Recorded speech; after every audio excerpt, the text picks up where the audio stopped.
Well, good day, everyone. This is James Cutsinger. Before turning to the conversation I had with my friend Terry Moore, I wanted to insert an important correction. In reviewing what I said after we recorded the interview, I realized that I'd made a mistake, or at the very least used a misleading word. It comes in the third segment of our conversation, which begins with my being asked about the spirituality of death. I respond, as you will see, by proposing what we Orthodox call a theologumenon, or pious opinion, namely, that our spiritual development, our growth into the sorts of beings God wishes us to be, may have required on God's part the setting up of deliberate challenges and obstacles, and that death itself, as one of those challenges, may be part, and now I'm quoting myself, part of an educative, therapeutic, recuperative process that was intended by God from the get-go. When reviewing the video, though, it occurred to me that the word intended could very well be misleading, that it might in fact suggest a predestinarian view of the fall, a viewpoint that we do associate with Calvin and Calvinism, but one which is quite foreign to Orthodox Christianity. An Orthodox Christian would never say that God was in any way the cause of the suffering, sickness, and death which plague our fallen world. From the Orthodox point of view, what you can and should say is that God foresaw death from the get-go, and that in that very same instant, He devised a way to make dying a part of our spiritual transformation, to turn it from the mere evil it would otherwise have been into something positive, into part of the challenge we need to grow toward the likeness of God. But no, death entered the world not because God a priori intended it, but because of the mistaken choices of immature human beings. Now, of course, it would also be quite wrong to think that God had a sort of plan A and plan B. Plan A, based on a situation in which our first human parents did not miss the mark.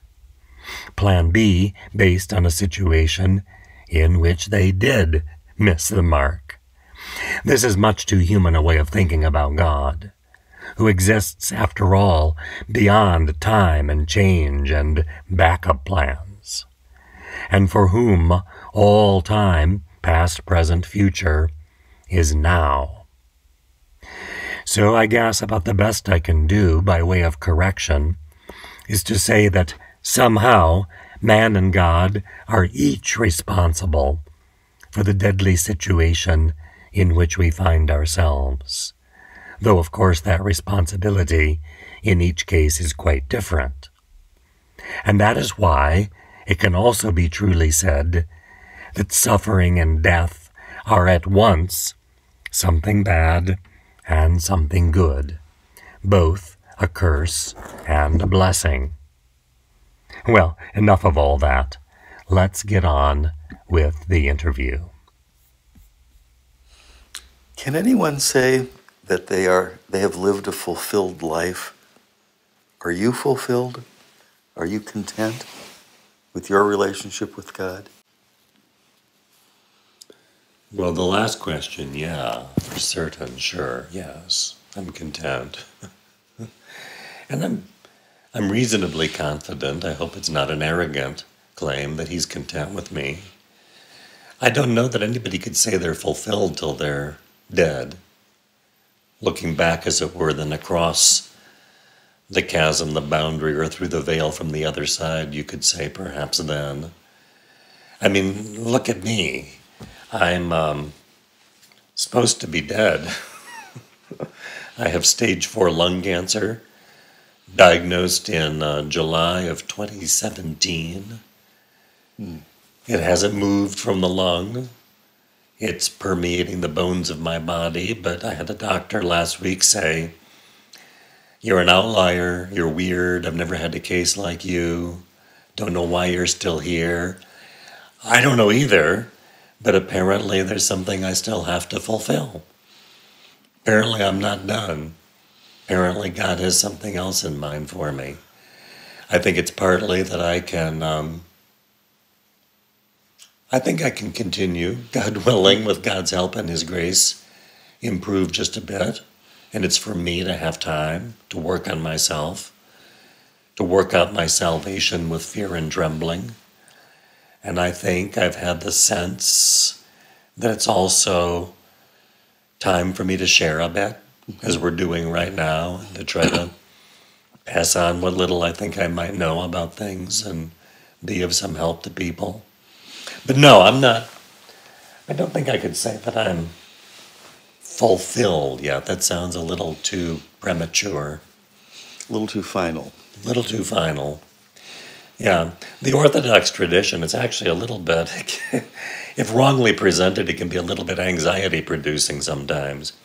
Unlike a good Southern Baptist who'll say, God has saved me. I was saved on April 7th when I committed myself to the Lord.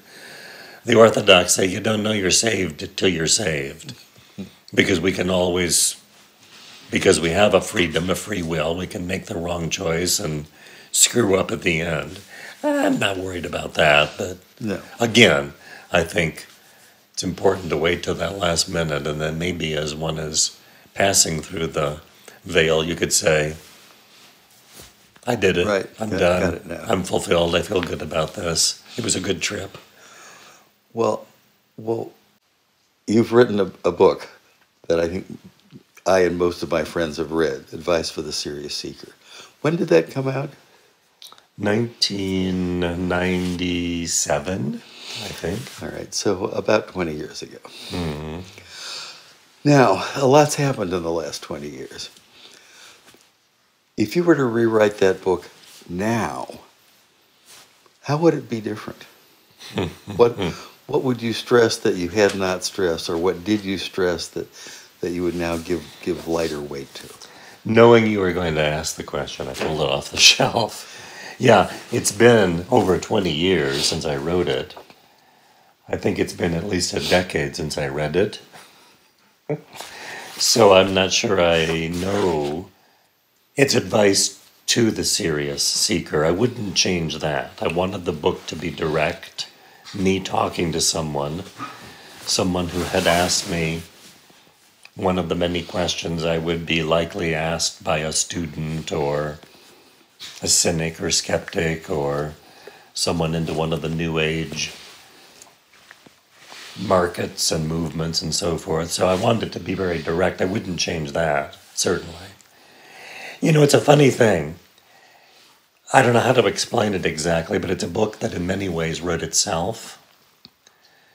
So I don't know how much responsibility I can take for the book. I wrote in those days. I continue to write anything lengthy in much the same way. So what I'll do, and what I did in this case, was I read my way through the entire Schuon corpus. I typed out quotations, a sentence or two that struck me as something that needed to be talked about, perhaps clarified, perhaps amplified in some kind of way. Had sheets and sheets of these quotations. Then I went through with scissors and cut them into little slips, quotation on each, spread them out on the floor, and I would walk around and think, this one goes here, and this one goes here, and this little cluster then finally formed here, and this one here, and this one here. I had in mind from the start, I guess, the fourfold way of constructing Schuon's doctrine, truth, virtue, beauty, and prayer, as my 4 big piles. But then under those piles, I'd have subcluster A and subcluster B. And then I ended up, I still actually have them, I think, with envelopes containing slips of quotations labeled truth A, truth B, truth C. And then I would get up in the morning and I would open an envelope and I would sit there with my quotations for a while, and I'd start thinking about how to connect.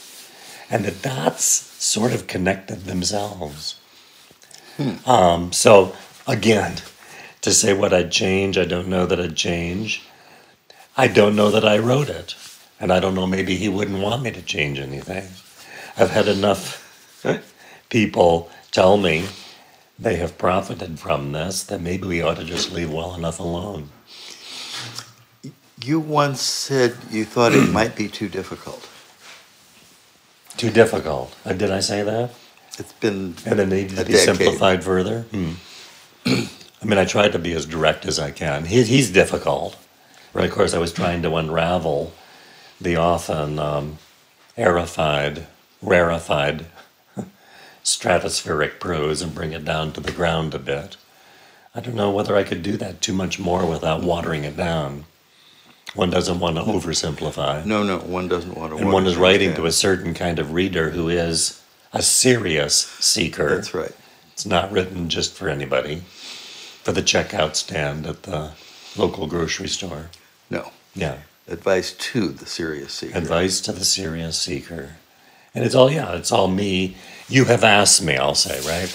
It's very personal. Yes. And I wouldn't change that. A lot of us have admired the fact that you are both fully Christian Orthodox and fully perennialist. What challenges has that brought to you, and how have you resolved those challenges? You know, there have been very few, we'll call them challenges, obstacles, problems I've faced. And I think I've been probably blessed in that way. Having said that, I think in general, it should be easier for an Orthodox Christian than for a Protestant or a Catholic to be a perennialist. Why is that? Because of Orthodoxy's high Christology. So here's what I mean. Christian teaching, all Christians agree about this. It was settled at the ecumenical councils. Christ is at once God and man.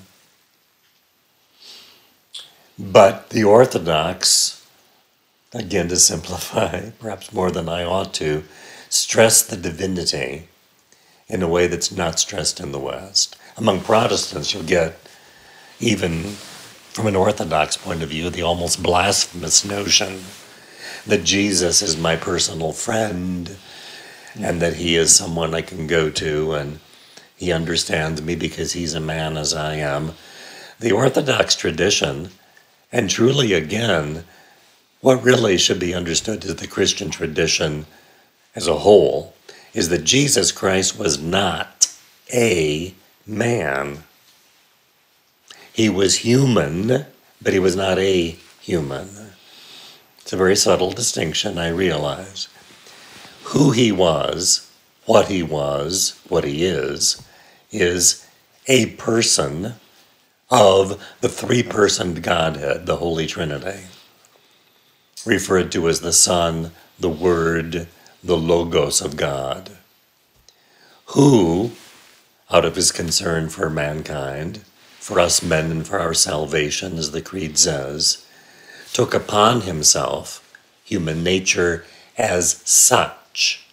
He didn't become a man, but he, as it were, grafted onto himself all of the qualities, attributes, perquisites, distinctions that make us human. Man as such. Man as such. Sin only excepted. He was not himself a sinner. But he took upon himself the consequences of sin, including suffering and death itself. But the he who did all of that is the eternal divine Logos, who existed during those 33 years and continues to exist outside of time as we know it. All right, so pushback I will get from a student in class, usually a Protestant. Usually a Protestant student. Jesus says in the Gospel of John, John 14:6, I am the way, the truth, and the life. No man cometh unto the Father except by me. How can you, as a faithful Christian, Dr. Cutsinger, believe that Islam or Hinduism or Buddhism is a true religion, a valid religion? I say, you've read the Gospel of John? Well, yeah. Have you read John 8:58? And they're trying to process their verses now. I'll say, well, that's the conversation that Jesus has with some Jews. And the Jews, the Pharisees, you can picture these old men in their long beards and their phylacteries and their robes and so forth. They say to him, you're not 50 years old yet, and you are telling us what to do? Jesus responds in John 8:58, before Abraham was, I am. The shift of tenses itself should alert you to something weird going on here. Yeah, it wasn't before Abraham was, I was. So I'm a really, really, really old guy, but I look to be young. No, I am the I am. I'm the one who was speaking to Moses on Sinai. When Moses in Exodus says, and whom should I say sent me when I get back down the mountain? I am that I am. Tell them that the I am has sent you. Well, the I am speaking to Moses from the burning bush was the Logos. It was the same word, now operative through the vehicle of Jesus of Nazareth, who was doing the talking. So we go back to John 14:6. Sure, nobody gets in to the Father, nobody approaches the Father, nobody accesses the Father except through the revelatory Logos, who is the Word of the Father from all eternity. Cool. So we have a Logos manifest in Christianity as Jesus Christ. There's no reason to think that same Logos can't manifest himself in the Hindu world as a Krishna or a Rama, or in the Islamic world as a book, the Quran, etc., etc. Christ himself tells the disciples, the 12, sheep I have who are not of this fold. And that should itself be a giveaway. No reason to limit the Logos' operation to one particular religion. So, I mean, with that kind of Christology, an Orthodox Christian aware of his faith, fairly learned in his faith, is going to have fewer problems, I think, than a Protestant. That certainly makes sense. With somebody who says, well, I see evidence, empirical evidence in some Hindus I've met and some Muslims I've met that they're being transformed for the better. They're showing certain fruits of the Spirit. I ask them, I say, what's up? And they say, well, to the extent that I have any virtue, it's through the religion I practice. Indeed. So it's not been a big deal. Thank God. Thank God. Good Yeah. answer.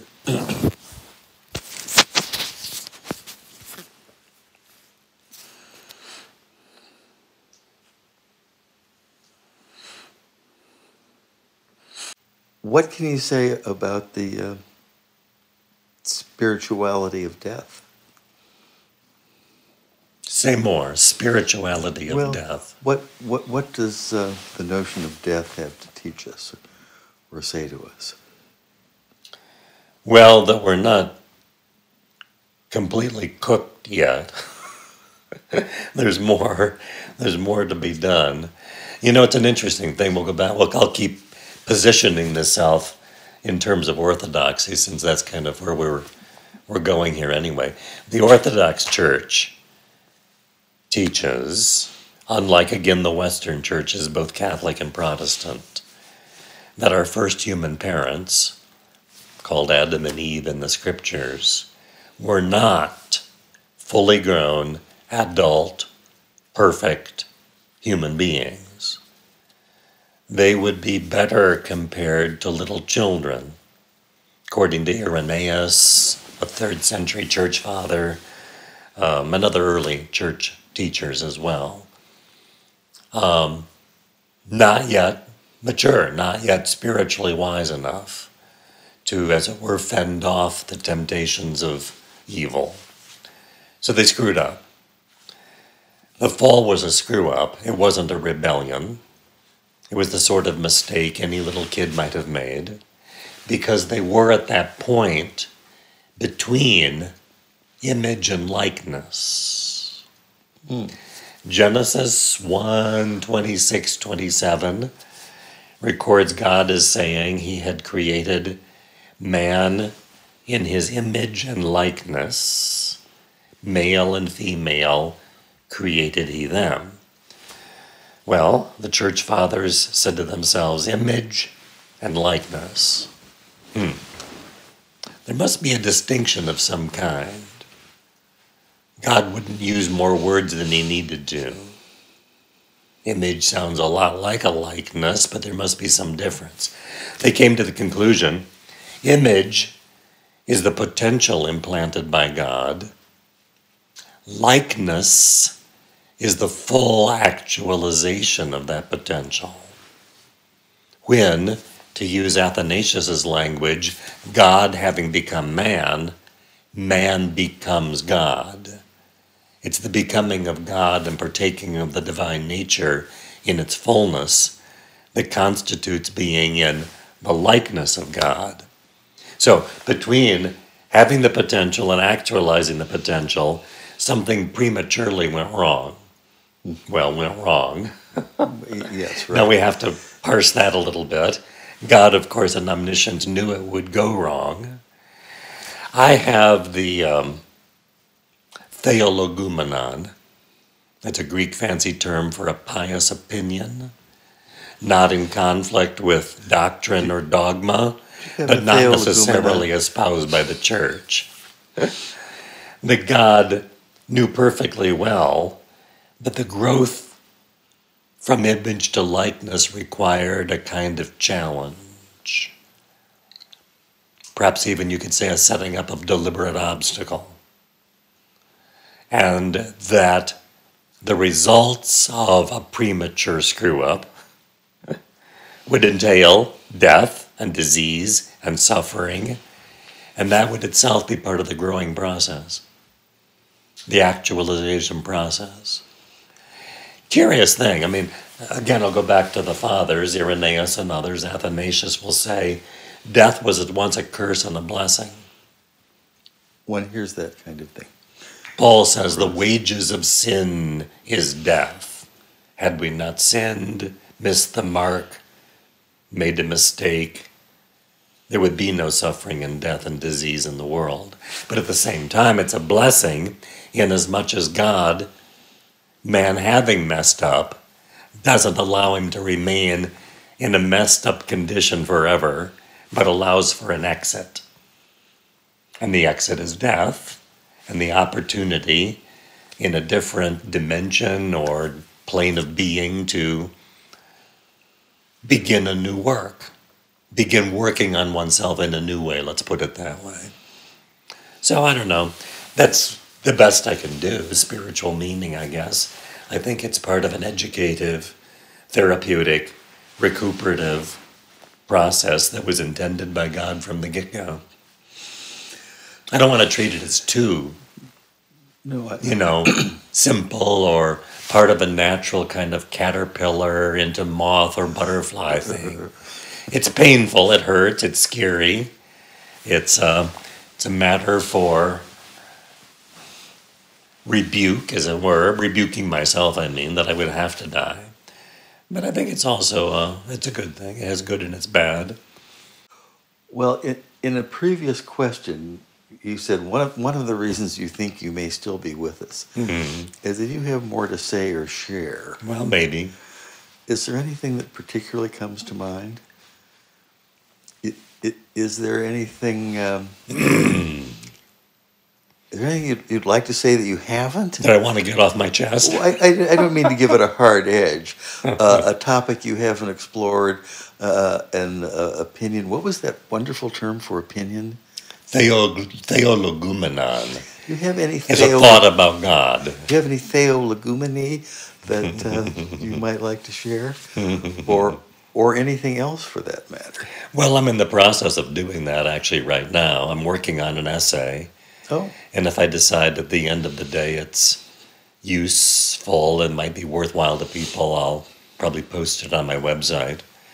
And if I don't, I'll push the delete button.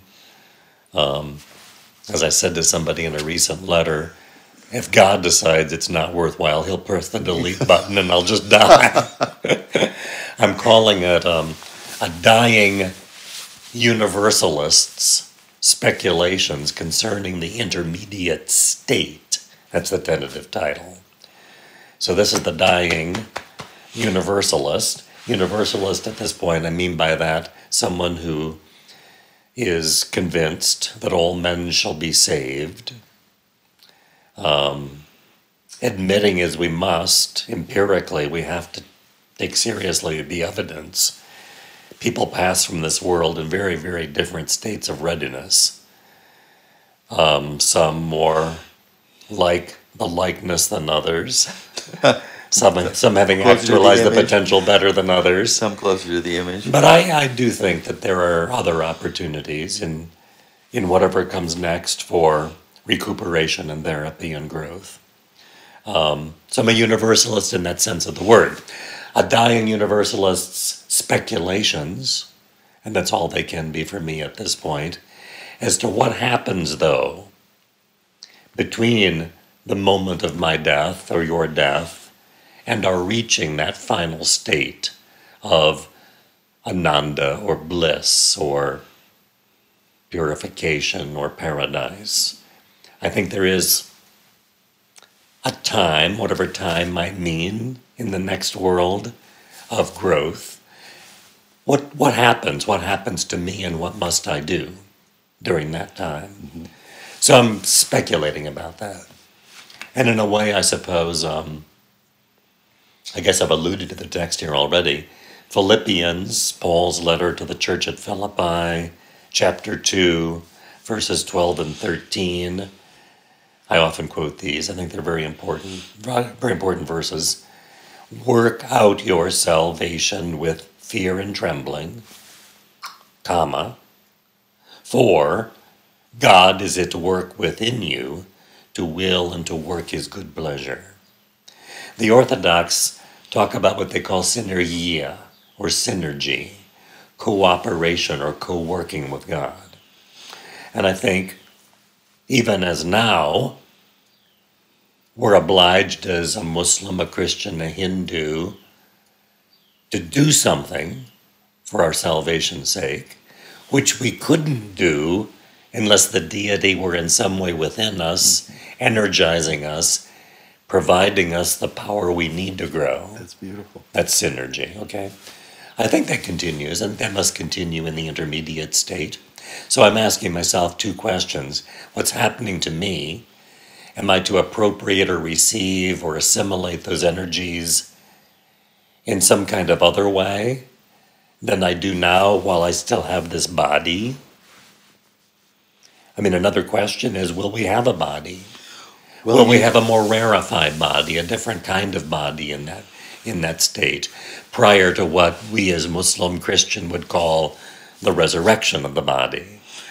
Well, you used the term "it happens to me." What is me in that sense? Well, and again, there must be some, I believe, maybe you don't. That's what I'm asking you. That there is some kind of personal continuity between this life and the next. I know there is self, Atma, which is impersonal or suprapersonal or transpersonal. But I also am enough of a dialectician to think that that's not the whole story, that there is self and then small s, self, which is distinct and unique in a particular facet of the gem of divinity, which no one else has. I have something you don't, that nobody else in the world has, that will help to allow that gem to shimmer in eternity. So whatever that is, that's the me that continues. Got it. Thank you. I don't think we would have in the traditions apparitions and visitations from particular bodhisattvas and saints and friends of God unless there were some kind of continuity. I'm not an expert on the subject, but from the experts I know on the subject, apparently there's very clear evidence across the economy of traditions that there is a continuity of personal identity in some sense. Right, in some sense. Not to the exclusion, again, of the transpersonal self. No, not at all. But in some way or other, the other side of a coin, or, again, I don't know what the best analogy for this would be. It's important to remember, I think, that the capital S self, which is infinite, like every infinitude, does not exclude the finite, but embraces it. You see? Yeah, that's a wonderful You principle. can't just draw a line and say, here's the infinite and here's the finite. Because then you've boxed in the infinite and it's no longer the infinite. Right. Ibn al-Arabi, I wish I could quote this. I can paraphrase maybe. And I don't know where he says this. I think I got it out of one of Chittick's books. But Ibn al-Arabi says, do not say of the non-delimited that it is limited by its non-delimitation. Because if it's limited by its non-delimitation, it's not the non-delimited. Sounds like Ibn Arabi to me. Yeah, so the infinite embraces the finite, the self embraces the me, the ego, the personality somehow. So I'm still there. I think I'll still be there in some way. I'll try not to come back and just haunt you. Could you send me a postcard? I'm going to try to text. Okay. I don't know that texting's allowed, but I've teased my family and said if there's a way to get any communication across. But I don't know. What does Islam say? Christianity sort of warns against any kind of necromancy or playing with seances and that sort of thing as being a domain where other spirits can get involved, and you have to be kind of careful about that. And it can be a terrible distraction. Nevertheless, there are ample occasions where that barrier has been crossed. Undoubtedly so. And often with good intent and good result. Yeah. I think the saints are allowed to probably go and come as they will. I'm pretty sure at this point I'm not going to die a saint. But I'm working at it. You never know about I'm these working things. at it. I'm working at it. But no, as for any kind of last sort of bit of wisdom, I guess I've got any. I mean, if you were asking me, really, and if I were really lying here on my deathbed and about to breathe my last, and you said, any last words, James? I think it would be, I'm sorry. And ask for forgiveness of the people I've wronged in thought, word, or deed. Because I know, especially over the course of the last 2.5 years with the cancer, I've grown enough to have a softer heart now and to see that I was pretty full of myself and a little disconnected from people and probably not as aware of their suffering as I ought to have been. So I think my last words would be, forgive me for that, and I was just caught up in my work and not paying attention. Good example. Many of us have that problem. But you say that it is since the advent of your disease that you've been more aware of others? I think I've grown more sensitive, from my suffering. Empathetic?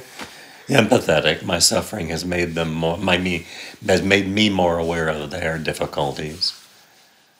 I may have mentioned to you before, I think I have, I don't know, it's not clairvoyance by any means, but I'll walk through a store and I can almost see in this guy's eyes as opposed to this gal's eyes, he's got the struggles. This guy's really struggling today. And I'll say the Jesus prayer and just try to extend some kind of energy around me, I guess, as I walk past the person that might help them a bit. That's wonderful. You see there's a kind of growth of your own? Oh, yeah, for sure. Absolutely. And I've got more growing to do, which is why I say I'm not going to die a saint. Well, they say God is love. God is love. They say that. And I reckon it's true. Thank you. It's a wonderful story. I'm sure others have said this to you, but you seem so much at peace. Are you not afraid of death? No. No, not at all. Well, let's parse. I'm not afraid of being dead because I don't think I'll ever be dead. The dying process is a little bit, I'm a little anxious about that. I don't deal with pain well. Mm-hmm. Maybe that's why I'm being allowed to hang around a little bit longer as well, to get used to more pain and be detached from it. But right now, yeah, the pain is a struggle. It's difficult to remember the self and God and not to identify when I'm in a lot of pain. So that's a little bit scary. But no, I don't have any concerns whatsoever. I mean, I guess I could, on the one hand, say argument, philosophical argument has made it clear to me since I was able to think about it, this stuff, that our capacity for abstract thinking itself is a kind of proof of immortality. We don't need to be in front of X in order to extract the definition of X and understand and to know what circles are, even though we've never seen a circle. Yeah, so there's that, but then there's also an experiential dimension, I suppose, here as well, where it seems to me pretty obvious that dream and sleep are to wake what life is to, or what death is to life. So, I have no worries about that at all. I don't know where that has come from. I don't necessarily have a method or a practice. Well, you've seen in my oratory, I do have my coffin, which I purchased shortly after the diagnosis of cancer. And I sleep within 10 feet of it every night, and I wake up and there it is in the morning. And, I thank God, well, here I am one more day, but there's my transportation to the monastery where I'm going to be buried. But no worries or concerns about dying, being dead, being alive on the other side of what people call death. Uh-huh. Yeah. I came across a quotation en français by Simone Weil, and the translation would go something like, the only faculty of the soul capable of direct knowledge of God is attention. Interesting, yeah. Attention in the Orthodox hesychastic tradition would be nipsis. That's the Greek. And it means watchfulness. Right. Can also mean sobriety, means stillness. Hezekiah, I should say, means stillness, motionlessness. But nipsis has to do with sober, clear awareness, attention as to what's going on in one space. It has been said that finally God has given us two things, time and attention. And that's really what we're talking about. And so to use the time wisely, we need to be attentive. That's right. Or perhaps attentiveness is in some way, a transfiguration of time, or a way of condensing time, or transmuting time into eternity. I like that. Maybe indeed. Speaking of things alchemically. Well, before we wrap this up, let me just ask once more. All right. Anything else that has not been said that you'd like to add? Or Beyond that, I'm sorry? yeah, well, yes. I mean, anything in your works or your explications of tradition that you have not covered or would have liked to spend more time on, or think deserves more attention or less attention? Well, I could quote St. Maximus the Confessor, one of the giants of the Orthodox tradition, who said God is supra non knowable, and we can know him only by an act of supra non knowing. Which is to say, of course, that at the end of the day, it's all apophatic. Yes, that's right. And that That's finally the last word is silence. So perhaps my last word is